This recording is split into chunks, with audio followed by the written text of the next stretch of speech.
everyone. Welcome again to Thursday Night Lives, where I try to come on once a week. Not next week, though, because of the holidays. Today, I wanted to talk about a topic that was brought up by both recent events and also a project or collaboration I've been working on anyway. And it just felt like it was a fitting time to talk about this subject. And I think a lot of you might not know that I'm a super duper feminist. I care so much about women's rights, women's equality.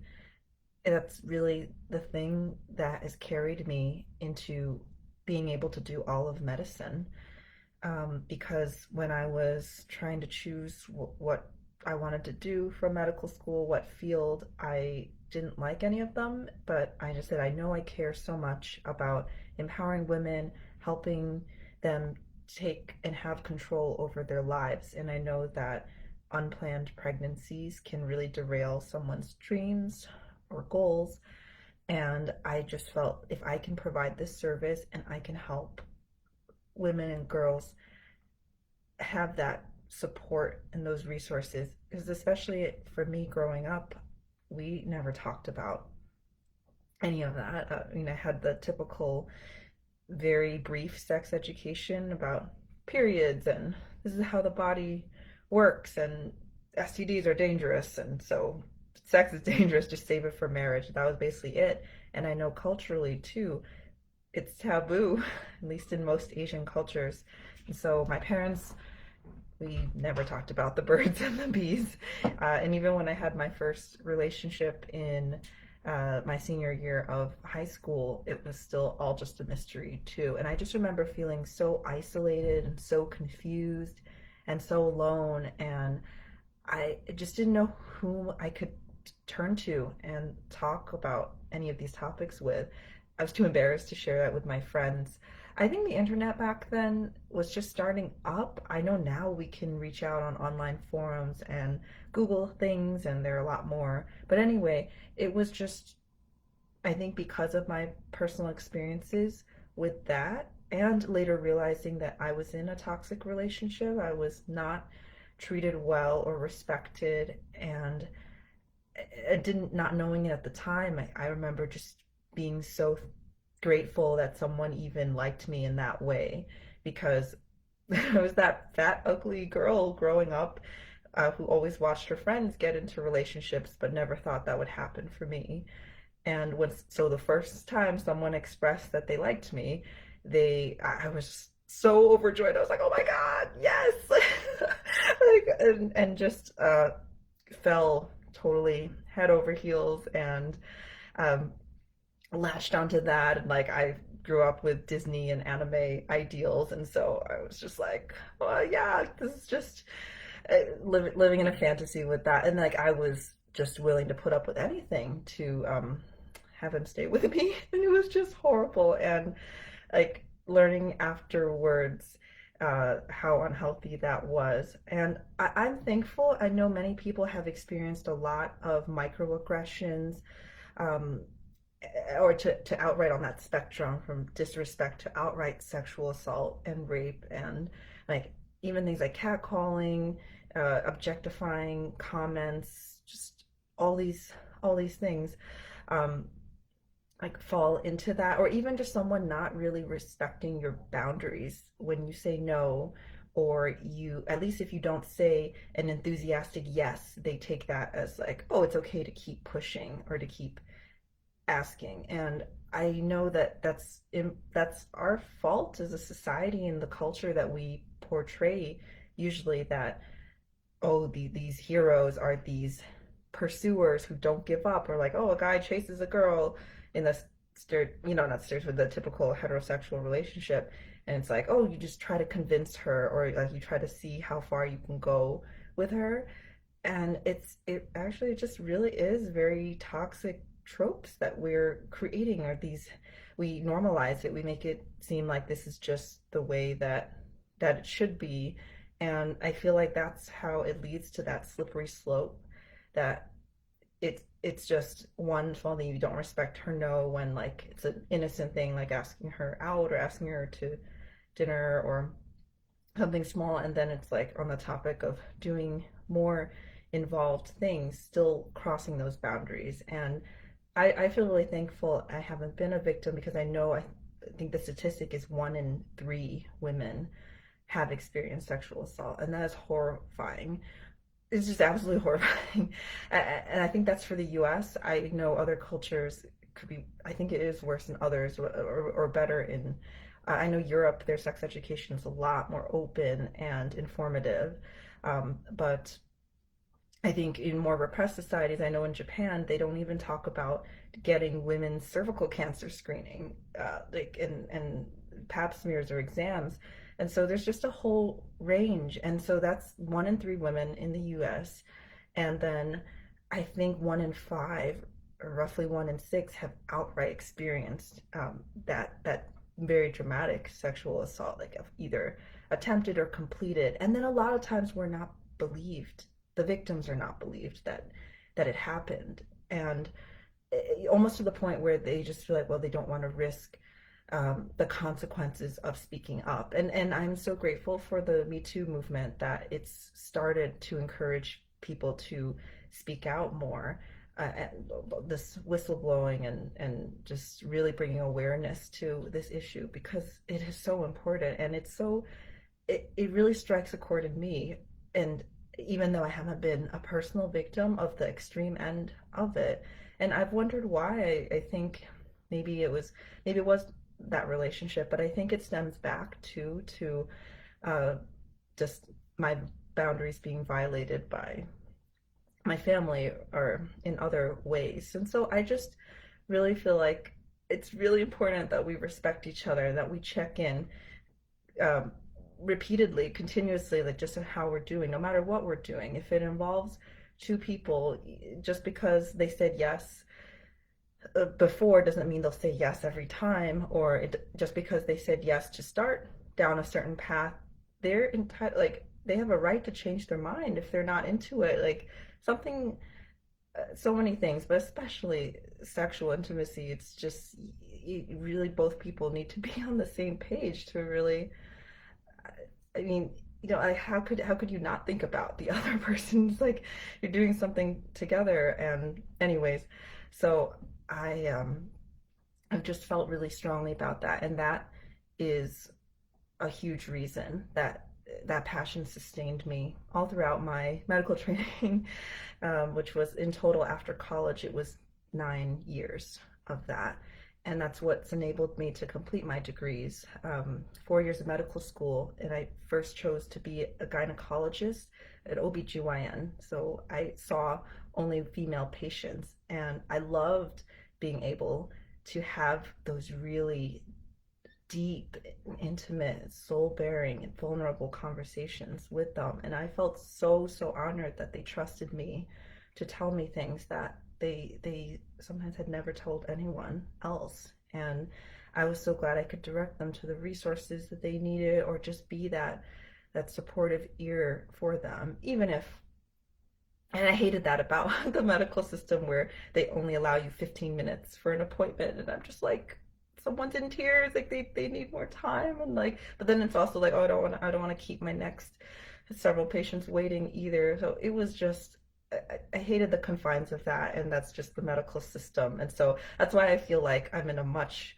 more aligned place with my soul and doing life coaching, because I get to spend a whole hour or two with people each time, and can really dive deep, and I can really hold that space for them, and we can really focus on that mental and emotional part, not just the physical parts of health, because I really feel they're so connected, and they're one area affects all the rest. So I'm so grateful for that. I loved, being able to educate women and empower them, let them know, hey, these are your options, or like you deserve to be treated better than that, and just us brainstorming together. And then also being able to provide the services that they really needed. Like I did procedures, such as putting in long-acting birth control, like the IUDs, or the little rod that goes in your arm, and just letting them know all their options. And like I'll even comment on that controversial issue of abortion, I'm very, very pro-choice. But I recognize it is so tough. Like, I do think at some point it makes sense to have a cutoff point because at that point there is life inside, and I think the nervous system doesn't develop to be able to feel pain until many, many weeks or months along. And I, but I just believe in awareness is the first thing, and prevention, really focusing on prevention and giving people those that access, like removing the barriers to them being able to get the care that they need and the proper education. Like, some people think the pull-out method is good enough, and it really isn't. And there's just so many things that I think is lacking. Like, we're just not teaching them, um, or at least correctly. Or there's all these myths on the internet, and people believe them. And so starting with that awareness, but also with just this attitude of non-judgment and acceptance, and leaving room for mistakes too, because you could be so responsible with using birth control and being careful, but nothing is 100%. And so in case a pregnancy does happen, to not add on so much shame and guilt or judge yourself as an irresponsible person. And I will say that I personally knew someone who I thought of as the most responsible person in the world, and she came to me pregnant for a few months, and it was just, she used two forms of birth control, but these things just happen. And so I just really feel like all of that has really pointed me, or just this passion has developed. And unfortunately, I left OBGYN because delivering babies was just definitely too chaotic and stressful for me. As I realized later, I'm an empath, so I can really feel people's emotions so deeply, as if they were my own. I cry easily when I see people sad in movies or real life, and it was just too much.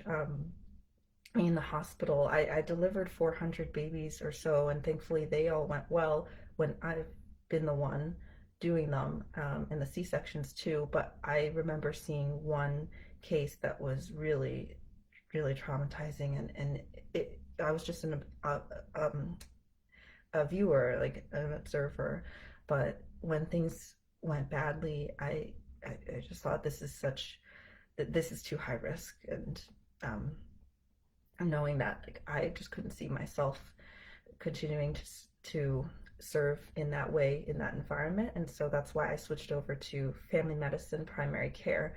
So I got to still see people in the office and do their pap smears and have those deep conversations, and um, help them with their birth control. And so that's been really gratifying. However, I think most family medicine jobs still have that 15-minute limitation, and you can't just say, "Oh, I only see women," or reproductive age women. I guess I could if I started my own practice, but there's so many issues to starting my own practice, and I um, I guess I can't never say never, because I worked at this student health clinic as a travel doctor afterwards, and I got to see most people on the area that I'm most passionate about, which is that reproductive and sexual health. But there were other general issues, coughs and colds, and things like that too. Um, but anyway, sorry, I just bringing it all back. I just feel so strongly about helping minorities and women, and people who, the underdogs, and I just believe, I so strongly believe everyone deserves respect in this world, and inclusion, and for us to celebrate our differences and our diversities and see them as a way to learn from each other, because I really believe we can learn something from everyone, has something to teach others. And when people discriminate or isolate or judge, or when we fight amongst ourselves, it honestly breaks my heart so much. And I don't know exactly how best to bring us closer together, but I'm trying out all the ways. I'm doing impacting one life at a time with my life coaching, and I've created, using my art, created comics and educational handouts in my cartoon style drawing, just to educate about women's related, uh, like health related issues, but also um, feminism, feminist art, I would say, and just everything, that whole side. And I love sharing. There are these great comics that I found about consent and how silly it is when you apply that concept to other areas. Um, Gosh, I'm trying to think of an example here. It's just oh yeah, just yeah, when I said like when you start something and the person says they're not into it anymore. Like one person just says, "Okay, let's go play some poker," and then they like start playing for 10, 15 minutes, and they're like, okay, I've had enough. And then the other person's not going to be like, no, we need to finish what we started. You can't invite me over to your house to play poker and then not really play poker. And it was like all these things that why is this behavior acceptable in this area, but when it's so ridiculous the rest of the time. And then also, especially when not only women are not believed, but they're also blamed for rape or like being victims of rape or sexual assault. And I'm like, what? Because oh, she was asking for it because of what you were wearing. It was too revealing, or you chose to drink alcohol. Like you should have known what would happen. It just puts so much blame on the victim, and without much blame at all on the perpetrator, the person who actually committed the crime. And then yeah, all those cases like Brock Turner getting off easy, and just all those other people who've hurt others just have very light punishments. Just reflect that this really needs to change. But yeah, that victim blaming, and then it's one of the other great comics I've seen is that analogy is just like, oh, someone goes up to like someone dressed as a weightlifter in his tank top and shorts and just gives him a dumbbell, and he's like, what, don't give me all this stuff. And he's like, well, you're dressed as a weightlifter, you were asking to be handed heavy stuff.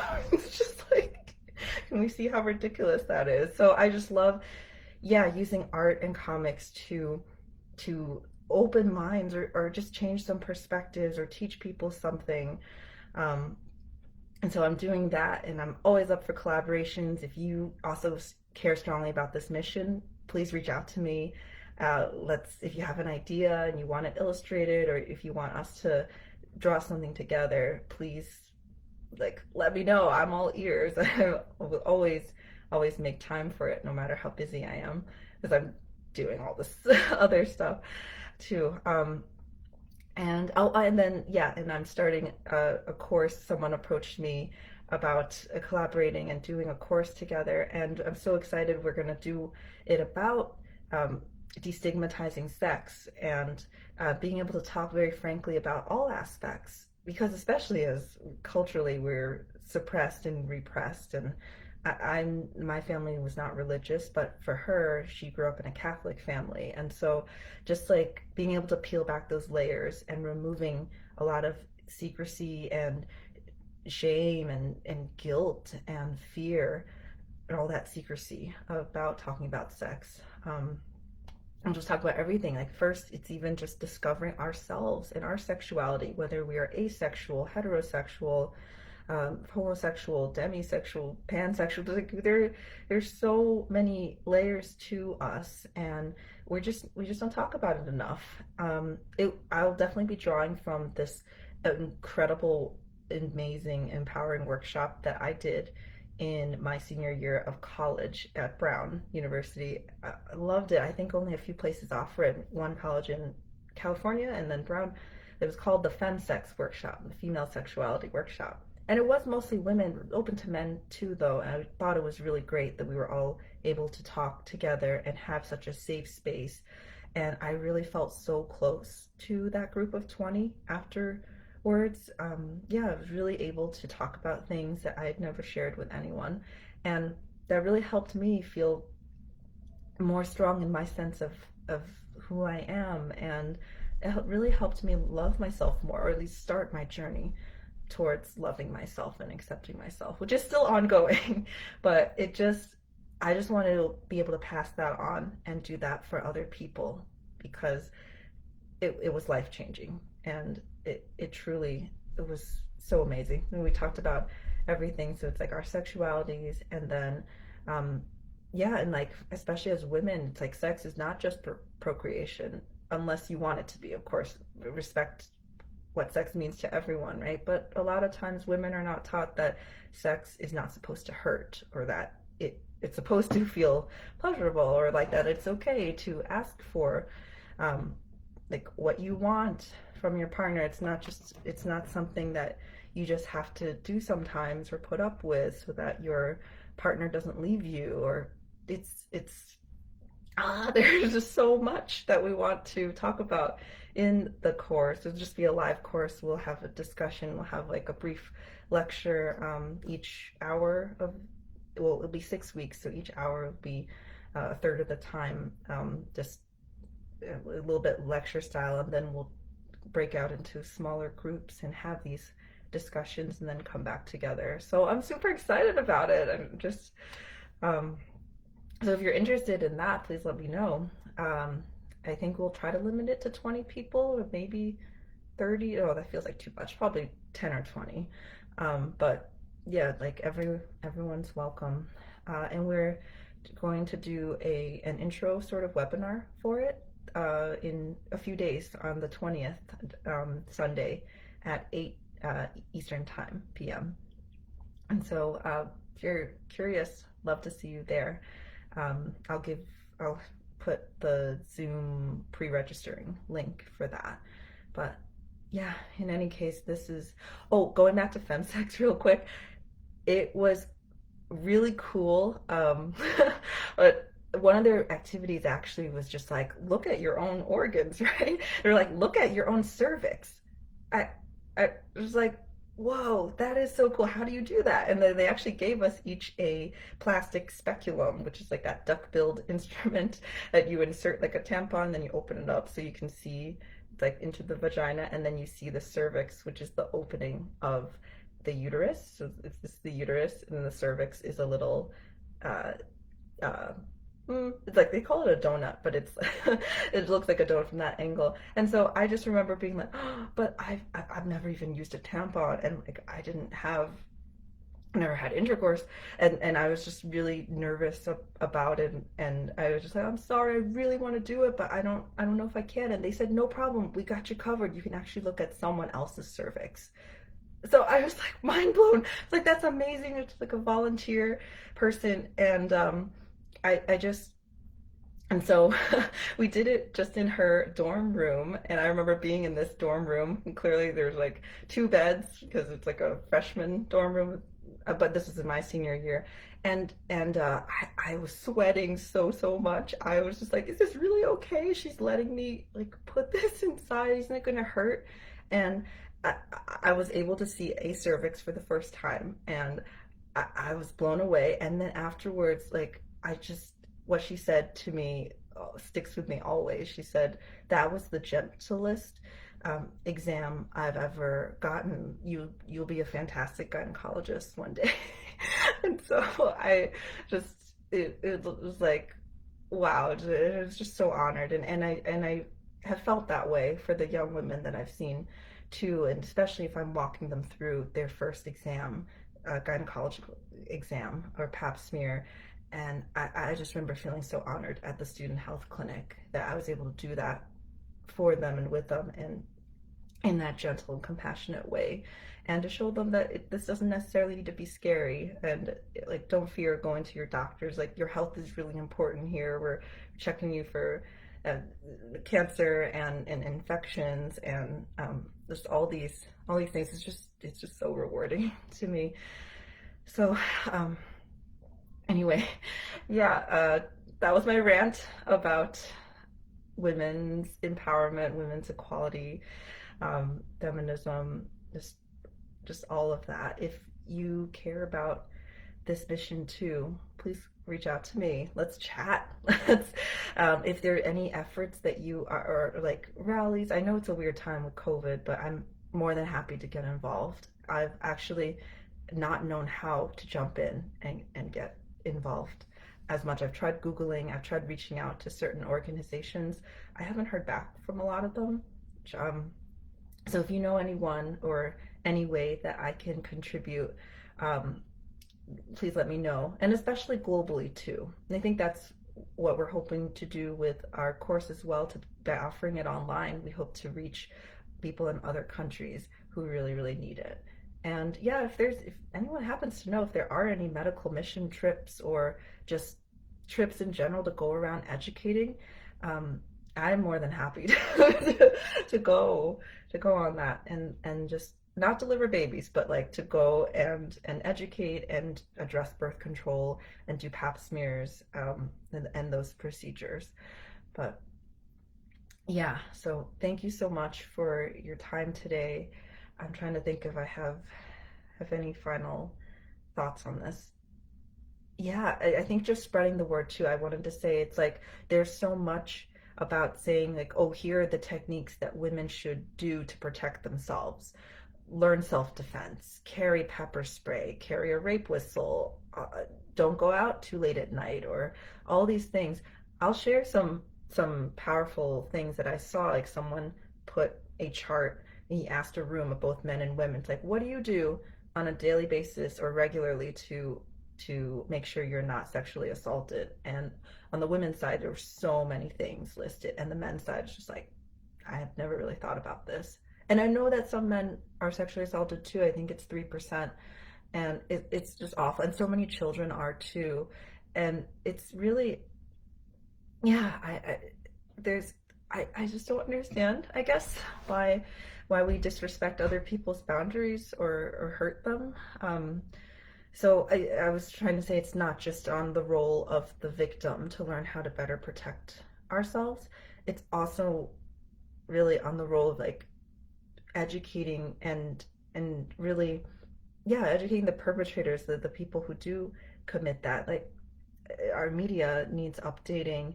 It's not enough to just tell them what to do. It's we have to walk our walk and show, um, and like be role models as well. And I think it's really hard going against these romantic media tropes. I actually think I read someone's article about The Notebook, which is very classic, and it is so sweet that how they were in old age. But when they first met, he was relentless in pursuing her, even though she said no. And I really don't think she was playing hard to get or anything like that. That's another toxic trope too. It's like, why can't we just be more forthcoming with our interest and our level of interest?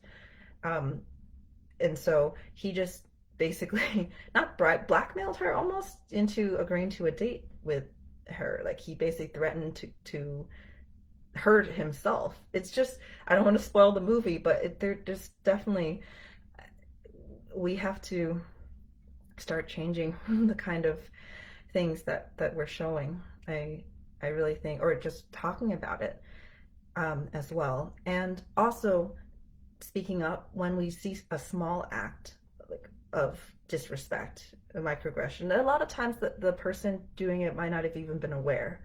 That's is most of the time. But hey, it's an opportunity for you to educate them, and it means a lot coming from men too, because it's just that sucks, right? Like I think it's just important coming from everyone, because I feel like if a woman says it, a lot of times people can brush us off and say, "Oh, you're being too sensitive," or um.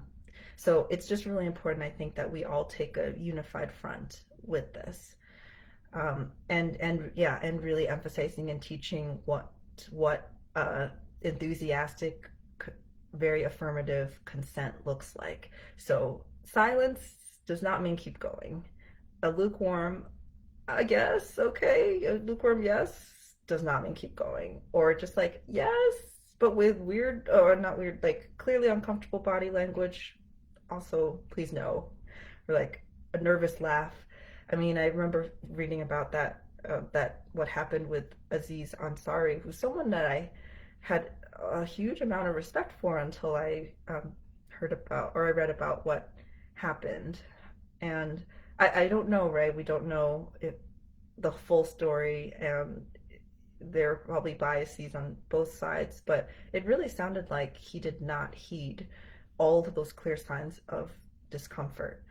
Um, and oh, I have so many great articles that I want to share with you all. There was another article that really uh, taught me something, and it really touched me. It was someone saying, like, we wonder why women don't just be more outspoken or more aggressive or forceful in getting out of those situations. But a lot of times it could be just out of safety or even out of feeling awkward. Like we don't want to try to extricate ourselves and hurt someone's feelings when we're already sort of already in the midst of doing something. We're just like, well, I'll just do it to completion, let him finish. It'll be a much easier way to get out of it. And sometimes not only are there those social concerns about hurting their feelings, but also a physical safety issue as well, especially if you are meeting someone and you're hooking up. And I'm all for like sex positivity and women being able to do, and everyone being able to have casual encounters and have fun and express themselves. But sometimes you really don't know someone enough, or they you find out they're more aggressive than you thought, and then if you no longer feel safe and you're in a room alone or in a house alone or an apartment alone with them, that article was just saying sometimes it's just easier to just close your eyes, think about something else for, oh gosh, I think she said 4 percussive minutes, and then it's done, and then that danger zone's over, and then you can leave. And I just, wow, just hearing that, I'm so thankful that I've not been in that situation, but it happens so much. And Ian, another article was saying like the difference between good sex and bad sex. They did all these polls, and what good sex means to men and women are so different. It's like good sex, the man considers, oh, I had an orgasm, and the woman just says good sex means it didn't hurt. Like what a difference. That is what different standards or bars or and these double standards and just we deserve we deserve to be cared for. And it's, yeah, and good sex should mean we enjoyed it and we had an orgasm too. It's just it should be um, somewhat equivalent. And the same thing with that double standard of like men having more experience is fine. They're a player, they're attractive. And then the same for a woman, though. It's like, no, she's a slut, she's a whore, or there's all this judgment surrounding it. And so there's just so much to unpack here. I could go on for longer, but I'll just leave with that for today. And I'll post some of those